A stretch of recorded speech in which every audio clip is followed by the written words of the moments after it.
Four Nights of the Apocalypse chapter 157 is out, and this was another solid chapter, setting us up with a pretty big cliffhanger at the end, making me question what's going on, as also giving us some more insight on Percival and his whole thing with the life spirits, as we delve right into Camelot once again at, I presume, the start of another brand new arc. And this makes me think of a very possible thing as to where Four Nights of the Apocalypse is going to go with the upcoming chapters and arcs. But before we dive right into things, don't forget to like and subscribe and hit the notification bell for updates on future videos. Really helps and ensures you guys enjoy the content I make here on the channel and shows you want to see more. And as a quick thing, I want to thank you guys because we have just hit 20,000 subscribers. Yeah, we finally hit my goal for this year of 2023. Like, with half a year still left on the calendar, and I am so happy, and I do think that with everything happening, with what I have planned, we might be able to break 50k by the end of the year. That is my next milestone before this year ends, and I do think we can make it there with all of your help. I very much appreciate you guys checking out these videos, and I know we can keep growing. But with that out of the way, let's jump right into the chapter. Chapter 157 of Four Nights of the Apocalypse, titled Lives Pulled Together, with the cover image being a chibi version of Percival. I think Nakba just kind of likes drawing Percival in this form, keep things a bit lighter tone, and just having him be a goofball. It's very nice. But the chapter starts off right into the action as Thetis chants a spell and opens the door to Camelot, as Team Percival walks towards it. Thetis states that she'll close it right after Team Percival goes through Camelot. This way it'll keep Camelot from spotting the portal. It doesn't tell Percival to exercise caution because they still don't know a lot about the world that Camelot's in, and especially the four perils. Percival gets serious and looks over towards Meliodas, Hauser, and Gilthunder, as Hauser says, "Don't you mess this up now. Alright?" As Donnie's kind of looking away in embarrassment, while the rest of the team is incredibly confident, as Percival calls out his friends' names, telling them let's get going, as they jump right through the portal, and Thetis then closes it after they enter. With Gilthunder stating, "Are they truly alright alone?" as even Hauser states that he's got concerns as well. But Meliodas states that he's got confidence in them, saying that he's kind of surprised. The dodgy kid from 2 years ago has grown into a figure that I'd be able to rely on. As the two of them end up smiling at Meliodas, as Percival, despite literally dying previously and he managed to come back, and now he's come back as more of a reliable person, and Meliodas can truly feel this in him and how he carries himself. We then cut to Team Percival as they're holding on to Percival for dear life, as Meliodas states that I'm gonna believe in Percival, him and all the others who believe in him. As we then get a really cool page of Percival and his team just standing on top of a giant mountainous pillar, surrounded by all of these chaos souls that lead to different areas of Camelot. Donnie's obviously freaking out they might end up falling, but An tries to get Donnie to calm down, as Nazian is basically stating that this is honestly kind of sudden. But Percival, kind of smiling, states, this tiny little foothold is Camelot, as An just says not to laugh at all. It's composed of a zillion fragments, some the size of entire countries. So describing Camelot as a whole and how vast it truly is in this dimension. And goes on to explain to Percival what the chaos holes are, these giant vortexes, as they're corridors that randomly connect to other fragments in Camelot. So despite Camelot being a giant everlasting kingdom, we all know it's a bunch of different islands and areas created using chaos by stealing resources and land from Camelot and making all of these different areas, and they're all connected through these chaos holes, but it's kind of random.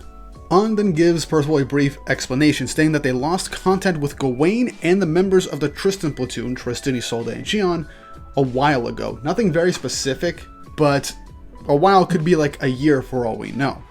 As she states, if we want to find them all, who knows how much time it'll end up taking. Percival then looks around and says, "Oh, I see it," as Donnie's asking what that means, as Percival tells Nazienz to follow him as he grabs An and Donnie. And I see ya, Percival. You've got the riz. Instead of grabbing An's hand like he does Donnie, he grabs her by the waist. Very gentlemanly. And yes, I see the blush that she has. As Percival then rockets up to the sky, carrying An and pulling Donnie up into the nearest chaos hole, with Nazienz following right behind them. As they're stating, Percival, are you crazy? Are you really counting on dumb luck to get us wherever we need to go? But Percival says, I could feel it past this point. As he goes on to explain that he's a life spirit, and he's got brethren everywhere life exists. And that explains how Percival was able to figure out what happened with Gother and Beltrub, as Donnie states. But Percival says, I did just get the general outline of things, nothing too specific. So this honestly really showcases that, to an extent, Percival can learn information of what's happened through the life spirits that are in anywhere that there's life. So he can get information to an extent, nothing too specific, but a general idea of things. And so he's using these to find his way through Camelot. As he states, yep, no doubt about it, past here, we have to go in. As they then go right through the Chaos Hole, and after a brief shock, they rocket out of the portal and crash into some farmland. Talk about a pretty big crash landing. As the group gets up, Percival is staring up at somebody who has a scythe around him. As Percival asks who he is, with the gentleman stating, tell me who you folks are first. This is my orchard. As the group looks around, as Nazians notice that this is in fact an apple tree. Percival picks up the apple, as An says, I'm sorry we didn't expect to land in your field. The man says that it's fine, and An tells Percival not to just take things without asking. The man says it's all poor misshapen fruit anyway. Hobby or not, I'm hardly good at this. But then Percival then starts munching at the apple, with the old man looking at him, kind of confused. Percival then says that the apple is actually very good, it's packed with flavor, and the spirit inside is nice and lively too, most likely referring to a life spirit, which kinda means that even fruit, since it is part of a living thing like plants, has life spirits like around it, which is an interesting thing for Percival to say. Also, does this mean that he ate a life spirit just now? I don't know, and I feel like this shouldn't bother me, but I feel like it does. I need answers. But the man states that Percival is an odd kid and wants to ask his name. An tells Percival not to say anything because despite other than the Chaos Knights, there are a lot of people in Camelot that are full devotees of Arthur and his cause, so they can't be discovered because it'll end up causing trouble, to which Percival immediately and gleefully states his name, and that they're from Britannia. And we instantly get the comedic out-of-handle crash on the ground for Percival's just naivety, as An and Donnie just scold Percival over, this guy could be an enemy, what are you, out of your mind? As then the man states that Percival is a member of the Fortress of the Apocalypse, as he recognized the name. One of those bringing doom to all of Camelot. He asks the question, with Donnie and An getting ready to fight. The man looks at Percival, but Percival is unfazed, smiling right back at him. He then turns around and tells the group to follow him, with Percival following in pursuit, with the rest of the group following Percival.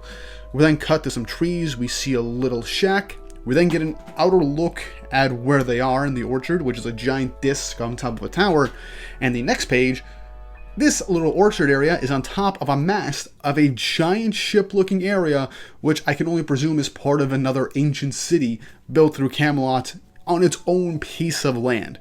This is an outlandish structure and it looks very, very cool.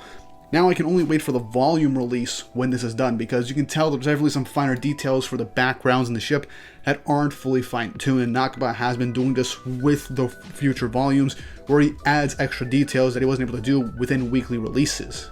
So once the volume inevitably comes out for this having this chapter, it'll definitely look a lot cooler.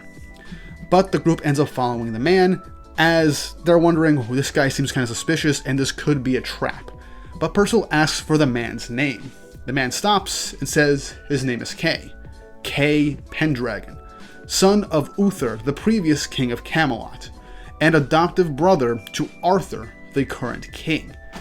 As this shocks everybody, as he is Arthur's adoptive brother that we have heard about, and I believe briefly saw in the Seven Deadly Sins manga, as this shocks everybody as to what this could all mean. As then Kay knocks on the door, stating, open the door, it's me. As somebody behind just stumbles over their words, stating, Father, give me just 1 second. As they're like, oh damn it, I spilled, just give me 5 more seconds. As they panic to open the door, as they soon open it, with them saying, what do you need then? As Kay states, you have guests, Gawain, with the final page of the chapter showcasing us Gawain post-time skip, as she asks, Oh, now who could that be? As she gleefully laughs. Ending the chapter, and I just gotta ask this. What happened to Gawain? Like this, I'm not the biggest fan of this design. This is definitely not going to be her permanent design whatsoever. But I got questions. First of all, is this the real Gawain? I say possibly, because people have been speculating on whether or not this is the actual Gawain or an illusion made from Camelot. But with the idea that they lost contact with Gawain a little while ago, and the idea that Percival followed life spirits here, this could very well be the actual Gawain. But with the way she's dressed, her hairstyle, and her demeanor after seeing her father just now, could mean that either there are a few things. One, she's putting up an act for her father when he's around. Two, she was brainwashed by Arthur so she wouldn't be rebellious and, enact the prophecy. There's a lot to really consider when it comes to Gawain. Especially when she was stumbling to the door, it feels like it was her baseline personality as she was like stuttering and kind of panicking to get to the door for her father. Now this could mean that the household that she lives in is not the best environment, so there's a lot to really dive deep into this, and we don't even know if we're going to meet her grandparents probably. But this does mean that we'll probably get to learn more about Gawain in the following chapters, and I'm excited because Gawain is a character that we do need some more answers to, at least with her life before joining the Four Knights of the Apocalypse. There's also one clear thing where I think the direction of the series is going to go from here. I genuinely think that we're going to reintroduce to the Four Knights in the backwards order.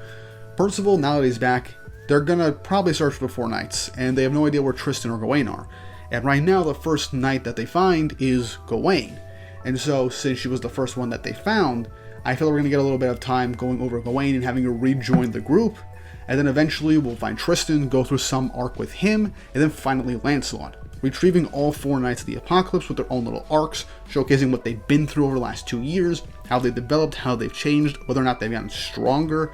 There's a lot to dive into, and I feel like this could be a good way for a opening section of arcs for Four Knights of the Apocalypse, as we already got to reintroduce ourselves to Team Percival and Percival's return post-time skip. So there is a lot for us to do here before we dive into full-on war with Camelot and the rest of the Four Perils. But I also do like the bit of lore that we got with the life spirits, that Percival can understand things and track people through the life spirits, which means he could probably find Tristan and Tristan platoon now by asking the life spirits around them where to go, as this is how they found Gawain. And this was most likely the actual Gawain if the life spirits don't just register the fake Gawain, if it is a fake Gawain. But the fact that Kay brought Percival to the house to meet Gawain showcases he has some understanding about what she's going through, and perhaps that they're friends, and perhaps feels like Gawain needs to see these people again and might help her through something she's going through. Now, I don't know if what's going on with Gawain is an act or if she's actually brainwashed, but I feel like this will dive right into her life and what she's gone through.